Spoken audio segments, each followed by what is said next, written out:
So, hi everyone, it's Nina Collins from The Wolfer, and we're here today to talk to two Wolfers, Mary Stockdale and EJ Boyce, who I met. I actually met EJ through Lori Marvald, and we've kind of become friends-ish during COVID. We're kind of new friends, but it turns out that EJ is doing one of these wild, later in life pivots from, I believe, TV and communications and producing to creating a clothing line with her lifelong friend, Mary. I just learned they're friends from college. They did like a summer abroad in college.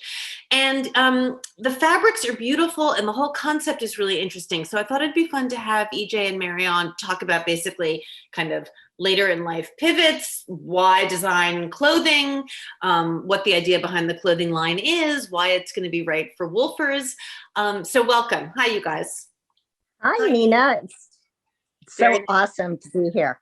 Yeah, And I feel like our brands are so aligned that it's just awesome. So when we thought, tell me a little bit more about that. So tell me how you and Mary came up with this idea. Do either of you have any background in fashion? Because I was really surprised when I saw, I know you just launched a few weeks ago, so it's brand new.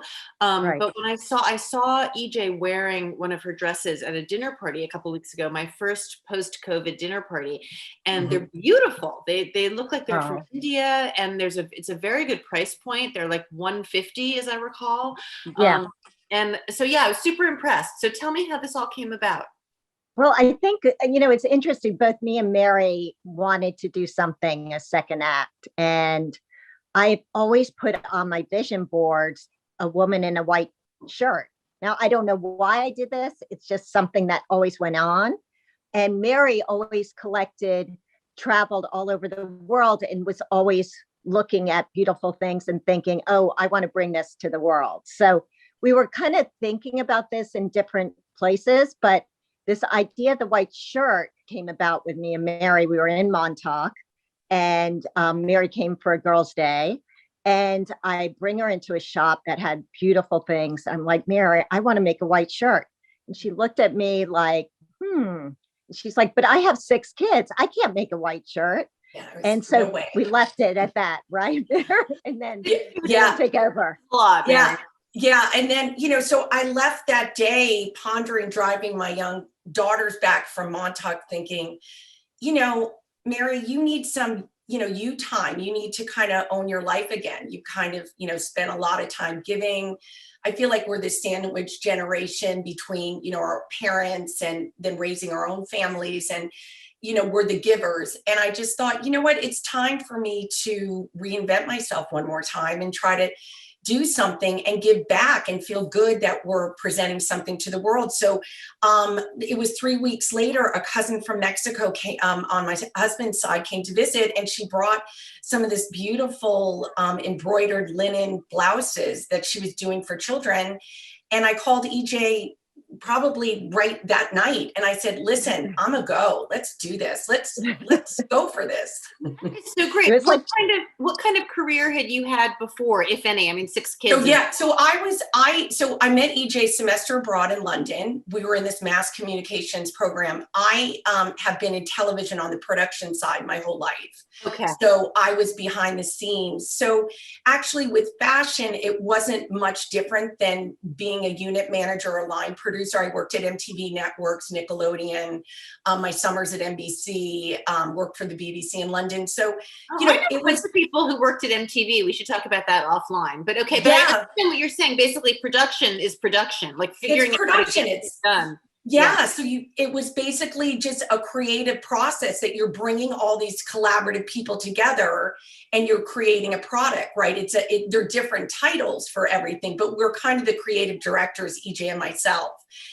We have visions. So EJ, And so my background was in marketing for television networks. So we're everywhere from Bravo to USA Network to Lifetime. And so to me, I wanted to bring a story to life, and really this idea of women and this, starting middle age of like what we feel invisible sometimes, right? And how do we bring their stories to life, and how do we bring this idea of, happy moments to life? It just resonated with me and Mary, and it was really what we wanted from our second chapter to, enjoy the ride. We don't like for us, our name is Gen Happy, which is Generation Happy. It's for generations of women, and it's about happy moments. It's not about like, you can only be happy if you go to Bali or have a big trip. It's like finding the happy in the everyday. Nice. And so that's what we want to bring to life. And we wanted clothes that made us feel happy. So the fabrics are super, super important to us. So we have sustainable cotton from the Better Cotton Initiative, was super, super beautiful and feels great and makes us happy. So I love the name. I love the idea. But so you went from this white shirt concept to let's see a little bit, because what you have behind you is not white. And I'm curious. No. I'm wearing the white shirt. Mary's wearing white shirt, but is it I don't know coming if you can see from? this. Yeah. That's beautiful. Is it coming from Mexico? Is it coming from? No. So we went to Mexico, and Mary's cousin made beautiful things, but it was itchy. And we're like, we can't do that. So we were thinking like, where's beautiful cotton? So it was, we were thinking of, Peruvian cotton and Indian cotton. And, the universe got us to this incredible production partner who have in worked New Delhi, with, India, Nina. So Yeah. we ended up, I traveled there.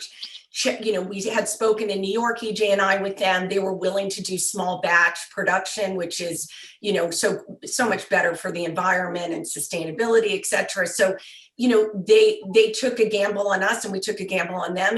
And I went over and saw this production site where they've done it for generations. It's a family-owned business. And so we started this, collaboration with them. And again, we're a month into this. So we're just. So when did you go over, given COVID? I know. I went over that November. That Thanksgiving. I've been to India a couple times. The textiles are extraordinary in India. It's amazing. Right. So you went kind of right before COVID really hit India, and it's a family-run business, so we don't have to worry about like child labor or anything. This is a place you've been to, and you know them, and you like them, and they're doing these small runs, which, because I know the problem with the fashion business, I've had good friends in fashion. It's tricky, right? Production and how much do you need? And so small batch seems to make a lot of sense. So how many designs, like what's the initial plan? And is it all a direct to consumer? Are you planning on selling from Instagram and a website or in stores? So we have our website, it's genhappy.com. And right now it's direct to consumer. And the thought is we do a lot of these trunk shows. So we will be posting on Wolfer where we have them. We have one coming up tomorrow in Tribeca, and then we'll be in the Hamptons at the end of the month. But we want to talk. Have one in Tribeca. We should be promoting. Yeah.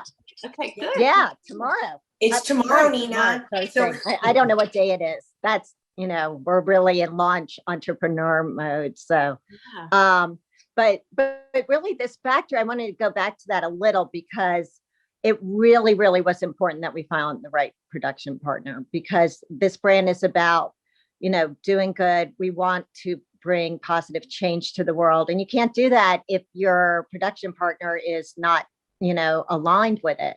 Mm-hmm. So even during COVID, they paid their employees when they were shut down. It really is heartfelt. And that, I hope that everyone that sees the product feels it, because there's so much love in this brand. And from our designer who worked at Calypso, has just an incredible sense that brings our vision to life. So we feel really, really so much gratitude in this process. And, I really think you got to go for it, right? Who would, so great. Have you guys funded it yourselves? I guess so. It's pretty small and kind of homegrown. Yes, exactly. Yeah, totally. We're starting. Is it all? We do everything. Dresses and blouses, dresses and pants. What are you selling? Dresses, blouses, and caftans right now. So we'll be, and sarongs, because you gotta, in case you got that beach trip. Yeah, Yeah, in a tunics tunic. as well.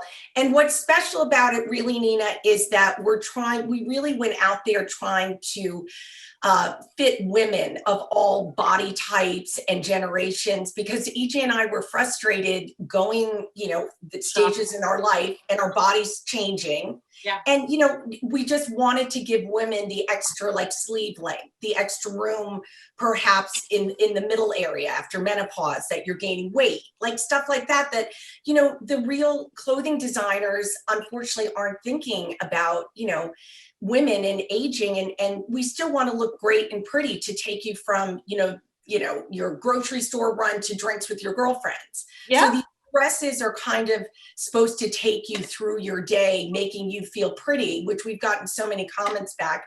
And then also this artisan detail you were saying with India, the great thing is that they're able to do these artisan details on these blouses. I have like this embroidery, which is, EJ will maybe be able to show you up close, Yeah. but Yeah. it's, there are these symbols that we kind of in are our core values, right? There's community, energy, harmony, strength, and they're just supposed to be gentle reminders, whatever little embroidery we put on, that you've got this, girlfriend. Like you go through your day, you've got it. So it was just something we wanted to do. I feel like we're all on a hamster wheel. COVID, made us slow down, but we had this idea prior to COVID. We were hoping to, launch before then, but it's all worked out great. I love this idea. So and the symbols are explained on your website. So they're these kind of symbols of like well-being and encouragement and support and love. I mean, it really does sound like the whole vibe, the whole mission is about loving yourself, loving your community, having a good time, being happy, which is really very beautiful. And you found great people to produce them that you feel really good about, and you have a designer on staff. So are you, I don't know enough about, like, I assume when you start a fashion line, you have to think, okay, like right now we're going to do maybe 6 styles. Like how many different styles do you have? Yeah, we have 5 different silhouettes. We'll be introducing 3 more in September. And really, we love this idea of small batch and introducing styles as women need it, not falling, where you get, the traditional, where in, September, you've gotten, the heavy wools, right? We're just going to introduce them when they're ready. And we think that they're more seasonless versus, once, Well, a fall or spring. right? Those Indian cotton things tend not to be terribly heavy. It's not like they're winter clothes, but you can wear them all the time. You can wear them to sleep, and you can wear them to the grocery store, and you can wear them out to drinks, as you say. Yeah. But we're Exactly, looking also, layer Nina, to do something with Pima Cotton.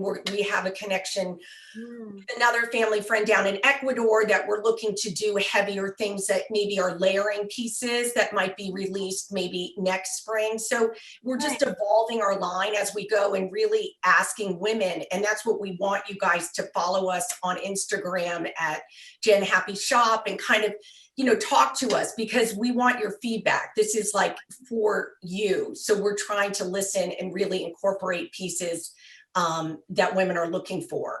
That's so great. And how can women help you get this off the ground? Are you looking for places to do trunk shops, like trunk sales? How are you going about this? I mean, I know we're co-hosting one with you in the Hamptons at the end of the month, and you said you have one tomorrow in Tribeca. How many do you have scheduled, and do you list them on your website? Not on our Instagram. So we're using Instagram sort of as our storytelling vehicle, where the website is more of, the e-commerce part of it. But it's a good idea. We're always learning. So Instagram makes much more sense, actually. That's just me showing how old I am. Like I'm thinking. We're learning all the time. So we're open. Like we're meeting with a really interesting boutique owner in Fort Greene, Brooklyn next week. We're looking at partners that want to collaborate and think maybe a little differently than the traditional retail model, and really who like events. So we think that getting women in, having them talk. We had one with another Wolfer, Sophie, did one, and she did a little meditation and coaching session. So ideally, we'd love to do these little happy hours where we can talk to the women, show the clothes, but they also learn something. Yeah. So, yeah. And so then that's do events, Nina, like